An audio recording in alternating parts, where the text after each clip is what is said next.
नमस्ते दोस्तों, मैं हूँ टीना दुबे। आप सब जानते ही हैं। आज वापस आपका स्वागत करती हूँ मैं भगवद गीता की सीरीज़ में। बहुत समय के बाद आज वापस आपको भगवद गीता के कुछ श्लोक समझाऊंगी, बट आज मैं आपको समझाऊंगी कॉन्वर्जेशन, जहाँ पे कृष्ण और अर्जुन का एक बड़ा सा प्यारा कॉन्वर्जेशन होता है और उसका हमारे लाइफ में क्या इम्प्लीकेशन हो सकता है, आज मैं आपको समझाती हूँ। तो श्लोक है सेकेंड अध्याय का 54 नंबर का 2.54, जहाँ पे contents of Bhagavad Gita is summarised. So Arjun Krishna से पूछते हैं,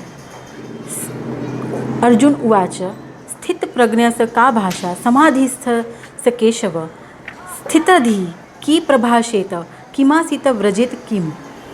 ये क्वेश्चन का मतलब होता है कि अर्जुन कृष्ण से पूछते हैं कि हे कृष्णा, स्थित प्रज्ञ आदमी या व्यक्ति जो होगा उसकी क्या क्वालिटीज़ होगी, उसके अंदर किस तरह के हम सिम्टम्स दिखेंगे। लेट मी एक्सप्लेन यू, जो यहाँ पे लिखा हुआ है वही। Arjun said, O Krishna, what are the symptoms of one whose consciousness is thus merged in transcendence? How does he speak and what is his language? How does he sit and how does he walk? ये पूछता है कि अर्जुन पूछते हैं कि अगर मैं स्थित प्रज्ञ हूँ या आपके साथ मेरी कॉन्शियसनेस मर्ज हो गई है तो उसका क्या सिम्टम होगा और किस तरह से मुझे समझ में आएगा कि मैं किस तरह से बैठूंगा उठूंगा। इतनी कॉमन सी सिंपल चीज़ है जो हमारे सबके मन में क्वेश्चन आता है। अर्जुन डिपिक्ट करते हैं हमारे जैसे कॉमन व्यक्तियों को ही, जो लाइफ में अलग अलग चीज़ों में उलझे हुए हैं और ईश्वर से प्रश्न पूछना चाहते हैं। तो कृष्णा इसके सामने क्या जवाब देते हैं, फिर आपको मैं अपने लाइफ में इसका क्या इम्प्लीकेशन हो सकता है वो समझाती हूँ। तो कृष्ण समझाते हैं 2.55 में, द नेक्स्ट श्लोक इटसेल्फ, प्रजहाति यदा कामान सर्वान् पार्थ मनोगतान आत्मेन्वया वात्मना तुष्ट स्थित प्रज्ञस्ते दोच्यते। इसका मतलब होता है, the supreme personality of God had said, O Partha, when a man gives up all varieties of desire for sense gratification which arise from mental connotation, and when his mind thus purified finds satisfaction in the self alone, then he is said to be in pure transcendental consciousness.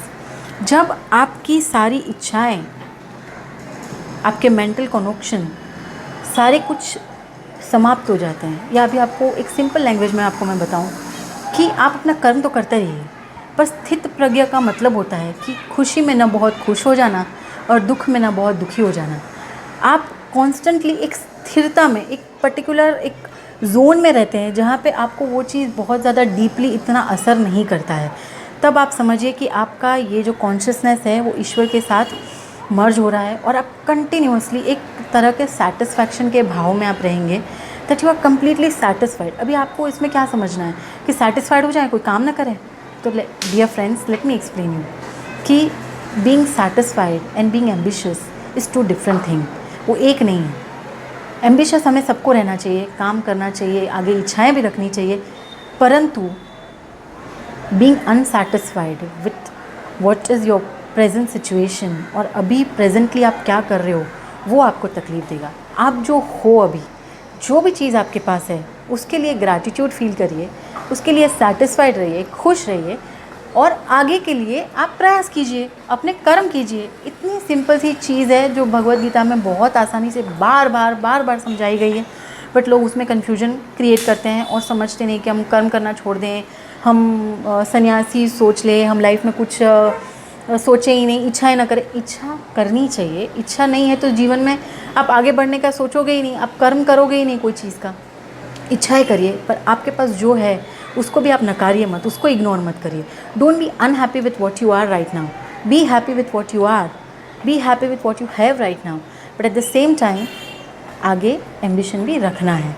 तो ये चीज़ आपको मैं बहुत simple तरह से आपको समझा दिया, और भी यही पर्टिकुलर श्लोक है उसको और डिटेल में बताऊंगी, बट आज मुझे सिर्फ इतनी ही चीज़ आपको बतानी है।